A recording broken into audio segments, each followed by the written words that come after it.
औज़ुबिल्लाहिमिनश्शैतानिर्रजीम बिस्मिल्लाहिर्रहमानिर्रहीम। अस्सलामु अलैकुम रहमतुल्लाहि व बरकातुहू। मैं मोहम्मद अली पाशा क़ादरी शरफ़ी और ये हमारी बारगाह सैयद अब्दुल वहाब शाह क़ादरी रहमतुल्लाह अलैह बामुक़ाम जगजीरा आसिफ नगर हैदराबाद तेलंगाना स्टेट हिंदुस्तान।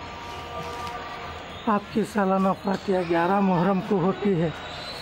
बादशाह के आप तमाम से शिरकत की ख्वाहिश की जाती है।